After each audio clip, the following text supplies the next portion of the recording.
choice and a state of mind, and to give you some hints on maybe how to develop more resonance within your own voice. One thing that you can do, which sounds pretty silly, is to put a colander on your head, if you can find one big enough, and sing with a colander on your head, and you'll get an idea of how many holes there are in the colander and how many resonating spaces there are within your own body as well. The problem with all of us who teach singing is that we're dealing with an invisible instrument, and each instrument, of course, is like a fingerprint, and it's different, so that we can't tell you how resonance feels to you. We can only describe what is actually happening with resonance as it does, and for you to make decisions about how you can choose to have a more resonant voice. Clap your hands, please. Just once, do it again. Right.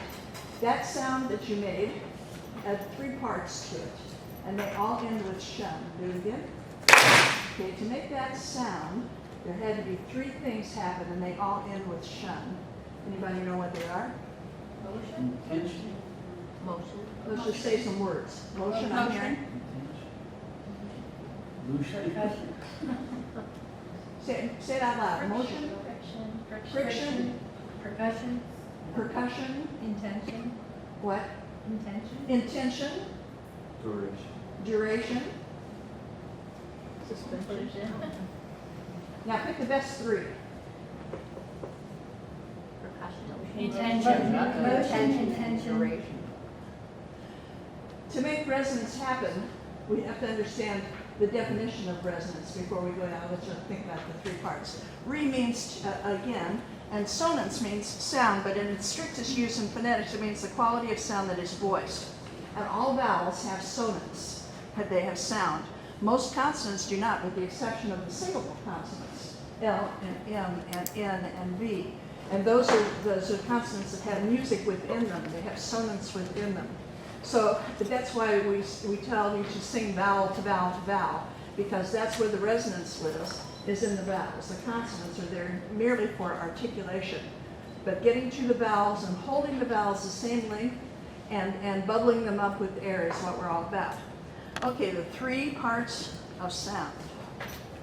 The first one had to be activation. What was the activation? Clap your hands. Thinking about it. Thinking about it, there had to be a mental image of what clapping your hands had to do. Tell me what your brain did in that short span. What did it tell your body to do? Raise your hand. To raise your hands and Clap. and do the musculature so that the hands would approximate each other in some way. And also the intention. I liked when she said intention, because all of us have to have an intention of singing. When the pitch is blown or when the director says now, that's the intention, and then the activation that happens. In your, let's start with your recording devices. I used to say tape recorders, but Blu-rays and all that stuff. Let's think about that machine. What's the activation of that machine? Turning it on. Turning it on. Even before that. Plug it in. Plug it in, put the batteries in. In some way, it has to be activated. Okay, so if you're going to sing, you have to have that intention, that business of where your hands go, et cetera, for the clapping. But more than that, where's the activation in the voice? If your intention is to make sound, where's the activation? Opening your mouth. More than breath. The first activation is We thought about it. the intention, yes, but the alignment of your instrument. Okay, because it's impossible to breathe for singing if you're curled up in a fetal position. You can try that, but it's very difficult if you don't have the proper alignment of the instrument. Those of you who have played instruments in your life, one of the first things you were taught was how to hold an instrument, right? Pianists, how are you taught? Hold your hands. Well, I'm sit up straight. Was, what the hand alignment had to be. Clarinetist, what were you taught? The embouchure, but more important than that was to hold that instrument right here on that callus, on the callus of the thumb, so that you had free movement for the low notes and free movement up here for the high notes. What other instruments? Violin. Violin.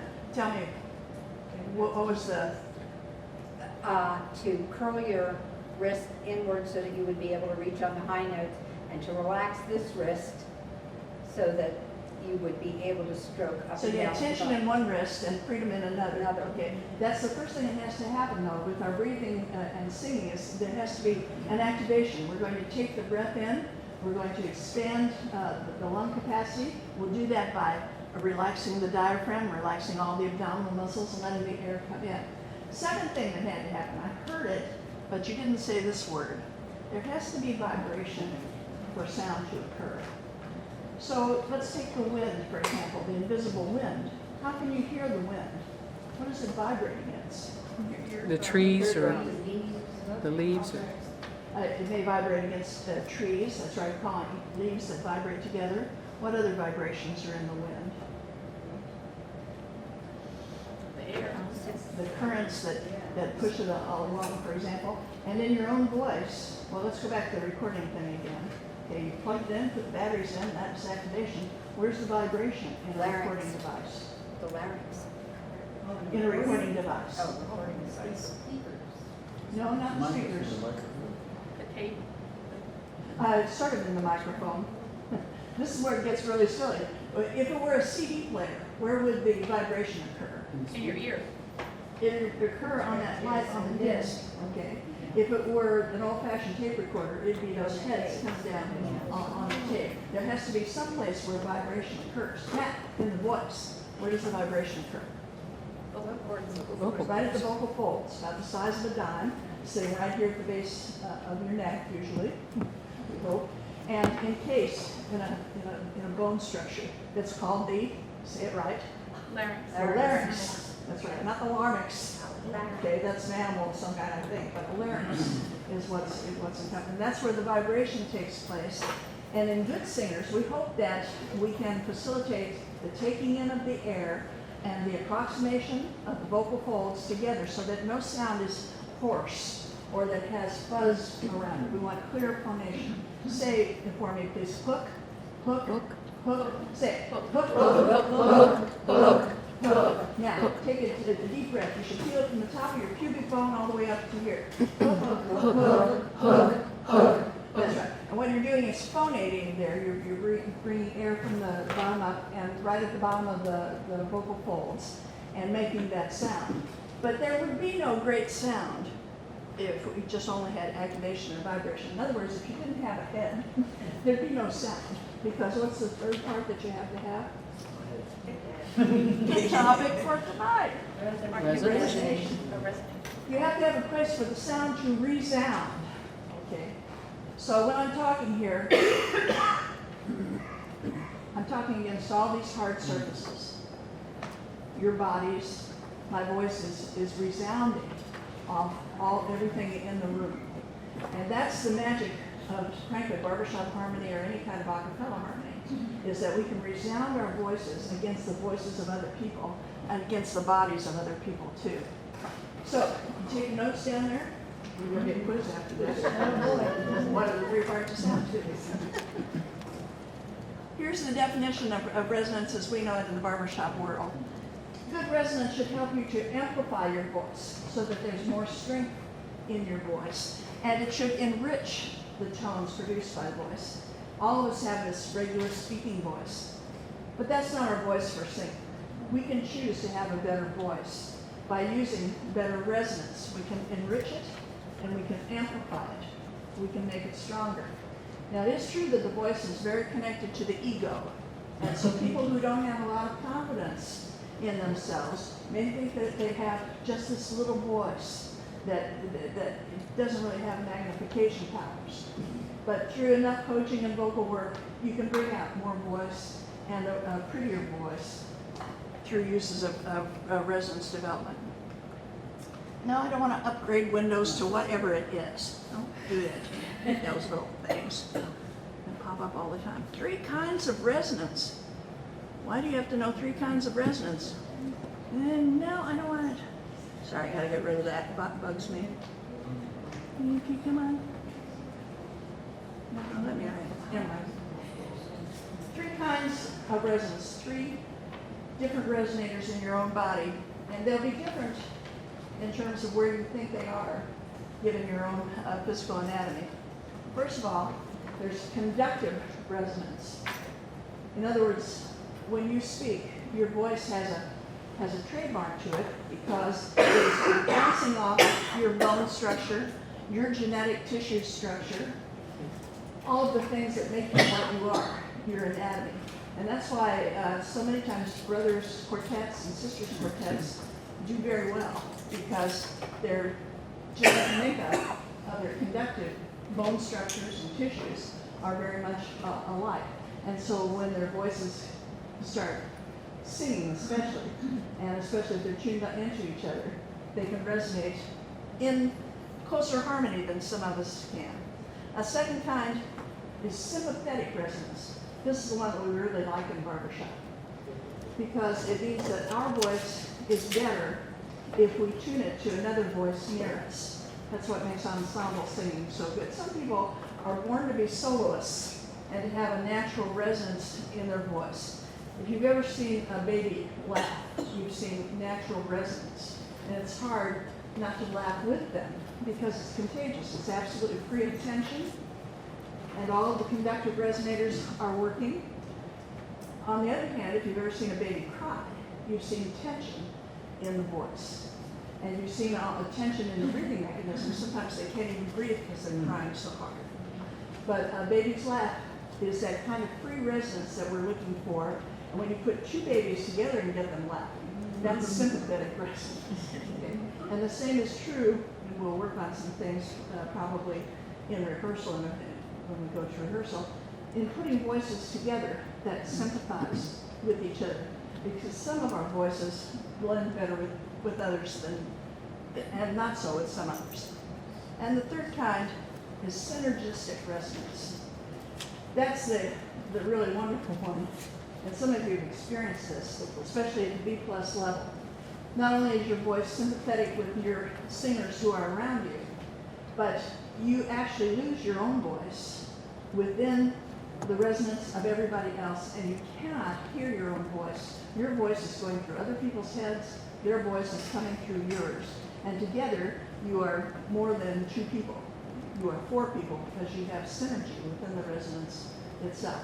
So, in terms of the summary of that, think about the fact that you can make the resonance in your own genetic makeup, you can make your resonance with somebody else, and then those somebody else's who are combined into a real unit can lose their voice, interestingly enough, within this whole combine as well.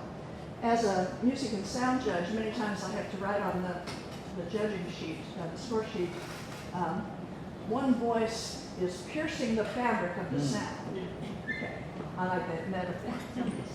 Poking out there, rather than enjoying the synergistic relationship of the resonance. This voice may be trying to save the chorus, for example, rather than blending in. And our job as barbershoppers is to blend. Yeah. Resonator quality factors. Not all resonators are equal, unfortunately. And that's because of their size, their shape, and their type of opening. Because to have a resounding sound, you have to have an opening of some kind. Right? That would be true if you were singing in a large auditorium or a small auditorium or a small room. There has to be a size, a shape, and a type of opening. And the composition and thickness of the wall surfaces and combined resonators. So let's talk about that. If you have three kinds of resonation that's going on, let's deal with conductive. Where does most of your resonation take place? Okay, I told you where phonation takes place. Hook, hook, hook. You know, that's the air coming up and vibrating on the vocal folds. But where does the first resounding take place? Where's the echo chamber in your body? And there are three of them. The Throat, sciences. that's right. The throat is the first big resonator. Okay, think of it as that tone of sound. Okay, where's the second one? No. Another big one. Mouth. That's right. The oral cavity itself. And the third one, the one that we can work on quite a bit, just by facial countenance, Sinus area. the nasal resonators. The eyes, when I sing it to you, you say, "Zingle your eyes." It's German. Zingle your eyes. I never knew what "zingle your eyes" meant. He was trying to get the focus, that spin that we call it, up here in the front of the sound.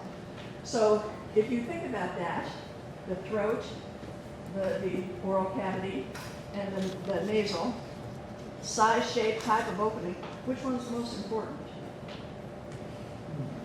All probably. They're all important, yes, but there is a degree of importance. The first one is the open throat.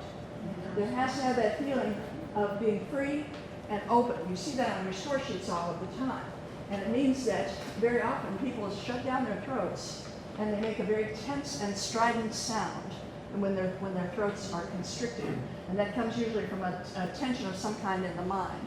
The second one that you can control, you can open your throat. If you don't believe it, just yawn for me.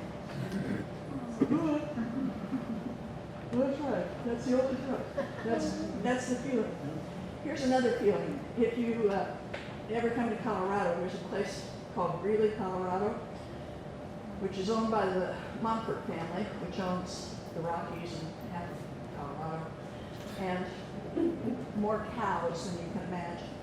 And in Greeley, Colorado, you just can't stand the smell. There's just fertilizer everywhere. So when you go to Greeley, you have to adjust your nasal resonator, your mouth resonators, to say, "I'm not going to smell that." Do that. I am not going to smell that. I am not going to I'm not gonna smell that. And when you've done that properly, it makes your eyes water for one thing, but it also says, "I'm going to open my throat." And that's really, that's the kind of feeling that we need on open vowels at the ends of phrases, is that feeling of, "I'm not going to smell that." That's sort of the operatic kind of vowel that we need. And we can adjust our throat, and we can adjust our oral cavity so that the palate is raised. That's what's happened when you say, "I'm not going to do it. I'm not going to smell it." And there should be that sense of lift in the back of your mouth. I can't tell you how it feels, because your anatomies are all different, but your eyes should go up. There should be a lifted countenance, and that feeling of height is what we need. An upright posture, good breath supply, and that feeling of openness. And finally then, the smallest of the resonators are the nasals and the eyes, etc. And that comes really from that lifted countenance, that cheek business that we're always talking about, lifting your faces, lifting your vowels, because gravity tends to get all of us. If you don't believe it, just look behind you and see what it's done already. Gravity gets everywhere. And as we age and as we sing, we have to have that sense of defying gravity with our face. The composition and thickness of the wall surfaces and combined resonators, that's what makes all of our voices different. Because some of us have more tissue in our throats than other people do. Some of us have stuffed up resonators up here, and that makes our voice sound funny. Sometimes you hear people say, "She's singing through her nose," when it sounds nasal. That's not true. She's singing through her mouth and not opening her nasal cavities. Okay, so when it sounds nasal, it's actually coming through the mouth rather than through the nose, which is the kind of opposite of what we usually think, because we hear that phrase, "She's singing through her nose." Think about that gal that sings with Sugarland, or even Reuben McIntyre sometimes, certainly Dolly Parton at times too. They're not singing through the nose. They are indeed closing off their nose and singing it all the way through their mouth. Okay. Vocal resonators. Then the pharynx, your throat, is the most important one. The oral is the second most important. And the nasal are the third most important. Why? Because of their size, their shape, and the amount of stuff in them as well. Position and size and degree of adjustability, that's sort of interesting. Very hard to get people to adjust their nasal resonators other than to say, lift the face. That's all we can do about that. We can say that business of "I'm not going to smell that" to lift the palate. And there are all kinds of things. People will do other images. Smell warm bread. Can you do that for me? Can you close your mouth and smell warm bread? And you get that sense of lift right there. Or if you put a rose to your nose, and how would you do that? You would indeed lift the palate, okay, as you did. And that's what we have to choose to do at the beginning of each phrase. And the degree of adjustability, I think I mentioned already. 2 determiners of resonance. They are support, do I got it? And space. So we are into air and space, just like the museum. And so there's no substitute for a good breath supply, for support, and there's no substitute for choosing to make space in your voice with the lifted palate, the open throat, and the lifted countenance. Those are all choices. We don't sing accidentally. That's the unfortunate part. Most choruses that are singing at the C level are singing accidentally. They just let the voice come out, rather than singing on purpose and mastering the instrument with those things that matter, support and space. Yeah, what? And 2 major enemies of resonance, guess what? A lack of support and a lack of space or tension. Right? Anything in the body that provides tension is going to cut off the resonance. So I hope you have these on your notes. This is sort of like Jeopardy. What's the question for number 1? What's the question? What are the What's the sound? 2. What 2 aspects of tone quality is resonance? No, what is 2 now? That's an important one. Why are we even talking about resonance for a little bit? Because we want to Improve tone quality. amplify and enrich our voices. And 3, What are the 3 types of resonance? 3 types of resonance. Could you tell me what they mean? Yes, I can. Conducive, conductive, I don't have. Sympathetic is you tune to another voice Right. near you. And synergistic, you sing through other voices. That's right. So I'm guessing conductive is you just singing without thought Conductive about is your words. own resonance. Your Making unique your sound. choice to lift your palate, all of that stuff, and the way your DNA and your particular skeletal structure works as well. And what's the answer to number 4, the question? Pharynx oral. Three Vocal vocal resonators. Vocal resonators. 3 kinds of resonators, that's right. And 5 is Determiners. determiners, and 6 Major enemies. enemies, that's right, okay. So with that in mind, I'm done with this now. Let's talk to each other just a minute about what you learned tonight, because it was important to me that you learned the theoretical, scientific part of resonance. And then we'll talk about how to get some things working together to develop more resonance. So with that in mind, can somebody tell me what that you learned that you didn't know before? Or that maybe you heard in a different way? Yes, ma'am. About that nasal sound, just thinking that that's a more closing off a resonator rather than pushing it into a less desirable resonator. That's right.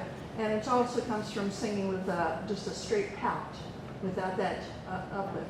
Jim Arns talks about the bathroom and the living room of the mouth, that the bathroom and the kitchen and the hard surfaces are right here at the front of the mouth, and the living room, the dining room, all the soft places are in the back of the mouth.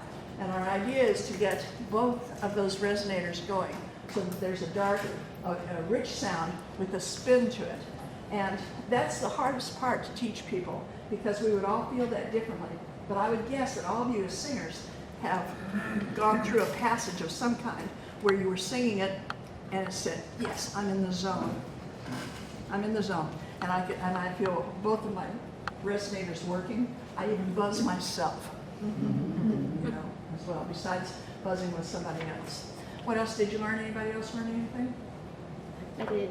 Oh, yes, ma'am. I did. When we were talking about resonance, the throat, the mouth, the nasal cavity makes sense, but I didn't understand that there was 3 different types with the conductive and the sympathetic and the synergistic. That was really how your voice fits with other people's voices.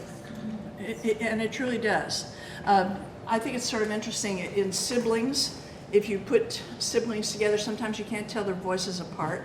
I don't know if any of you had experience. I grew up with 6 brothers. And sometimes my mother would not only call them all by their 6 names, but also she'd say, you know, who is that talking because the voices all sounded alike. And yet, if you listen carefully, they each had a fingerprint as well. Anything else? Okay, now turn your papers over. Here's your test. You can talk to each other about this now. What is the definition of resonance? Say it to each other. You don't have to write it, just say it. What's the definition of resonance? What is it? You're a singer, you should know. Amplification of the sound to enrich. Yeah, you don't have to say it out loud, but say it to each other. That's the best way to know if you've learned something. I can teach it to somebody else. Okay, next question. You have 3 resonators. What are they, and in the order of their importance, please?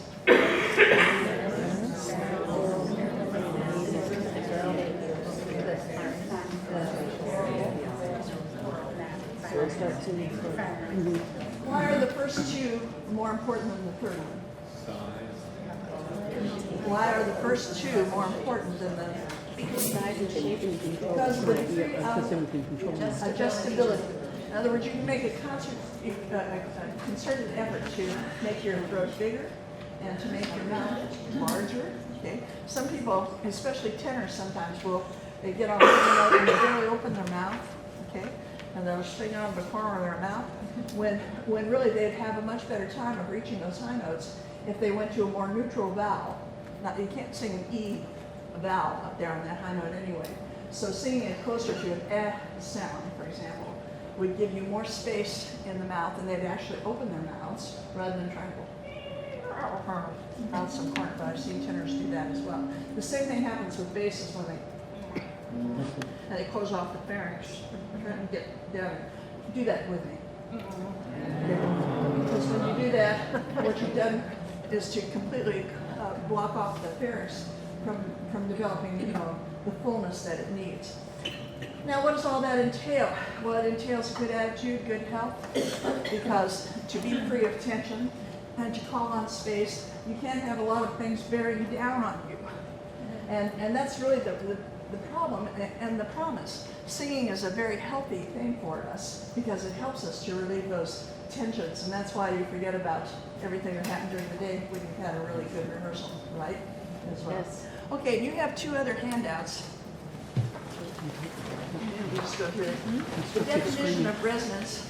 Could I just have some people just read that out loud? Just a volunteer. These are some further definitions of resonance. Reinforcement and prolongation of a sound or musical tone by reflection or by sympathetic vibration of other bodies. Yeah, that's pretty geeky as a definition, but you should understand. Now, would you read it one more time, please? Reinforcement and prolongation of a sound or musical tone by reflection or by sympathetic vibration of other bodies. That's right, other bodies. That's sort of an interesting thing, too. When we do sound checks at regional competition, the sound judge is supposed to check, everything at the briefing, but there are no bodies in the audience. And that can make a real difference then when we get into the competition arena, because bodies, once again, reflect the sound off each other. So we have to have sort of an agreement with the technician that if there's any reverb or happening things that were different from the briefing, it may be because the auditorium now has warm bodies in it that add to that resonation vibration business. Somebody read the next one? That quality of a vocal sound that is determined by its vibrating in a resonating cavity as in the pharynx, the mouth, or the nose. That's right. So the quality of your sound, especially when you go to have a personal vocal instruction, if you would really take the time to say, I'm going to work on my resonators, and I'm going to come with an openness, and I'm going to come with support and space, your PVI would go so much more quickly and with so much efficiency if you started with that attitude of resonance. It really is a state of mind. Next, please. Sympathetic resonance, the effect produced when the natural vibration or frequency of a body is greatly amplified by reinforcing vibrations at the same or nearly the same frequency from another body. Yeah, boy, that Is that a mouthful? sympathetic resonance is scary stuff. if you were in the Army, for example, and you were all marching in the same cadence, they would make you break that cadence if you went over a bridge, because that same cadence, that kind of energy would run the bolts right out of the bridge. It's got that kind of power. And those of you that have ever felt that on stage, where you felt that you were being levitated from the risers, that does happen, okay?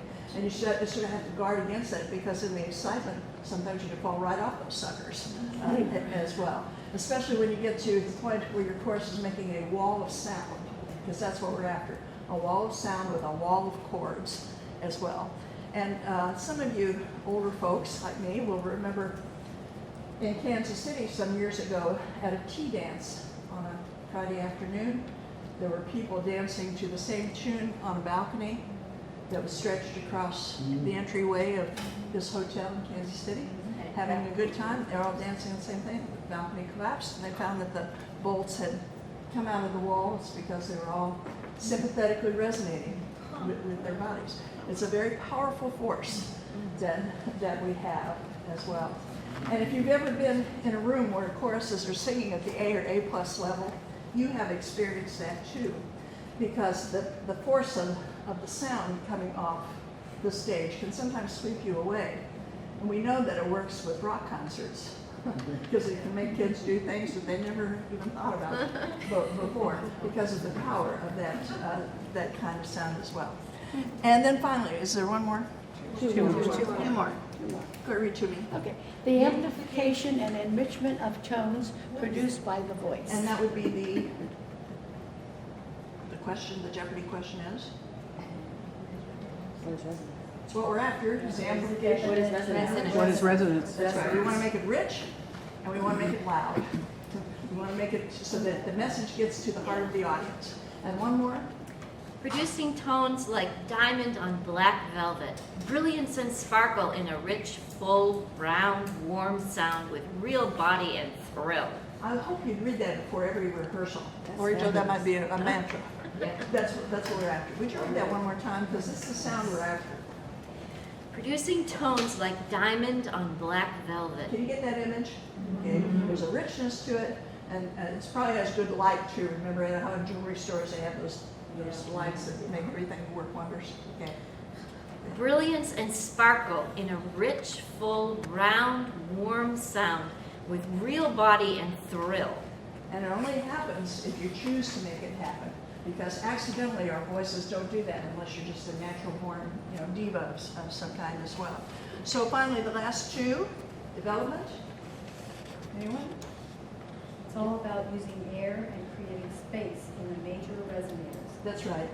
Air and space. And Pharynx, the mouth, and the head. Is that what you want? the last one.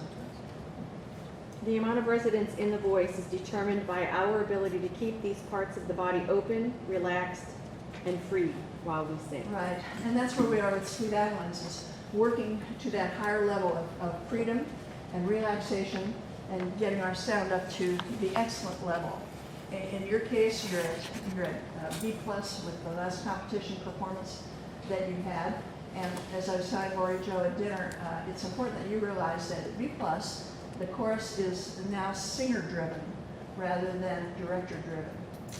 During all of those levels before, the C level and even the B- and D level, the director and the music staff and the section leaders are really sort of in charge of the music and sort of over your head saying, are you singing the right notes? Are you tuning this? Are you breathing at this point? Are you saying the words, etc.? But once you reach B+, you've got to take more ownership of your own resonance and your own musicianship, so that if you want to continue the quality of your chorus, it has to be a choice that you make as a chorus and as individuals, that you're going to come to rehearsal ready to sing, understanding your voice theoretically, and working on it to develop even more resonance as well. Okay, one more sheet that you have. Vocal exercises. Anybody got a pitch pipe? Bet you do. Okay, these are ones that you can use at home. Just pull an E there. Somebody have one? Okay. Everybody got got that E. Here we go. E, another half. E,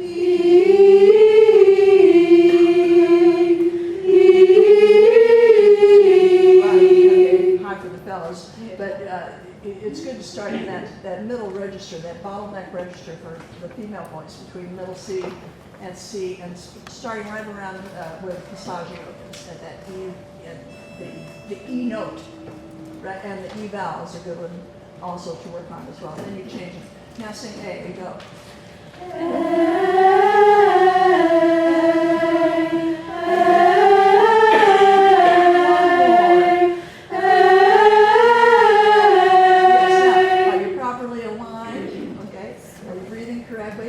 Are you having that sense of, I'm not going to smell that? Okay? And would you do the ah now? Okay, go.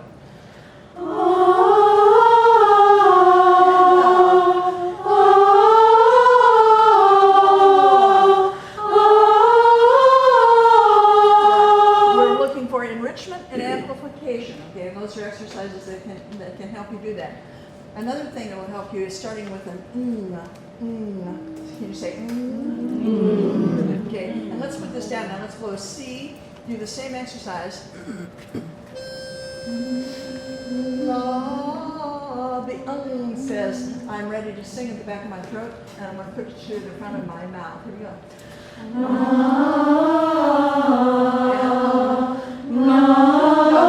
You have to put an in front of each one. Okay, here we go.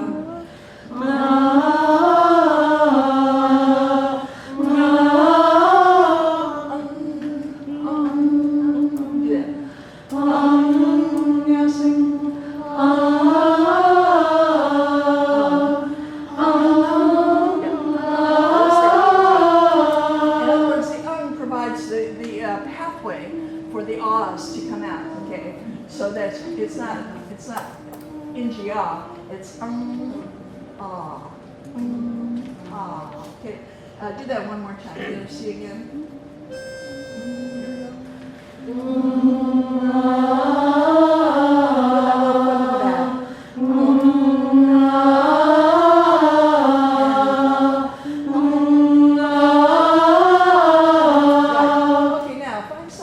Your same height, okay? And stand up, put your stuff down.